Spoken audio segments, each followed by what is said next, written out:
Hi everybody, welcome to my channel. Well, I may owe somebody an apology about this, but you have to understand something.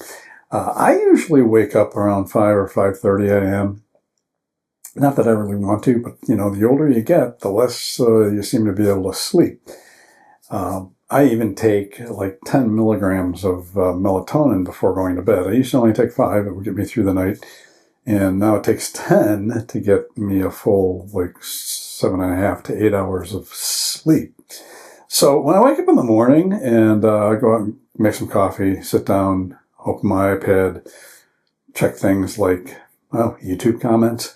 It's usually before I've had the coffee, and I'm kind of grouchy in the morning. So you might remember the video I did a while back about the upcoming Lumix cameras, the G97, which is essentially a G95 with a USB-C port. And I don't know if they made the OLED display that was already on the G95D better, but minimal changes, right?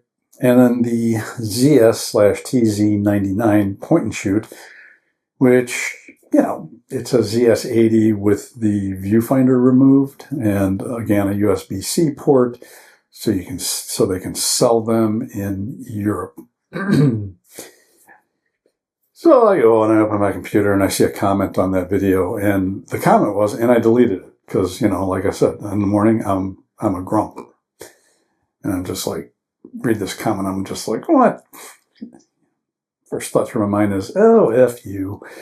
So deleted it. But it was a review of a camera you've never held. Do I really need to explain to people what a review is and what a review is not? Because talking about a newly released camera isn't a review.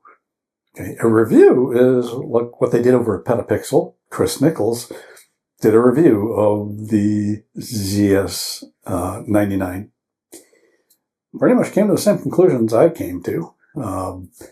It's very useful if you need to tell a photo over a phone, but, the image quality, it's not better than a phone at normal focal lengths. So, folks, don't be ridiculous about stuff like this. If you can't talk about a product when it's released and talk about its features and compare those features to previous cameras, even if you haven't used them, that's not a review, right? A review is doing what Chris did, thorough review. So, impressions. And really, if you can't talk about some new product, the automobile channels and magazines will go out of business because every year when there's new models coming out, their writers talk about all those new models, and their writers may not have ever driven the previous models, and they're just talking about specs and giving impressions. So, if I talk about a camera that I have never held or has been released and I have yet to hold it, not a review. I'm talking about specifications and my impressions. And then I will leave it to guys like Chris Nichols to do thorough reviews, because that's what he and Jordan do. Thorough reviews. I don't know how I can make it any plainer than that. But just realize something, that if you leave me a comment overnight, or overnight my time here in the Central Time USA, that when I see it when I wake up in the morning and I haven't fully awakened yet, who knows what might happen. That's just a quick video on my thoughts about this. So, anyway, if you agree with me, hey, hit the like button. If not, hit the thumbs down button twice. And if you like this content and want to see more, hit subscribe. I'm Todd Banner. I will see you next time.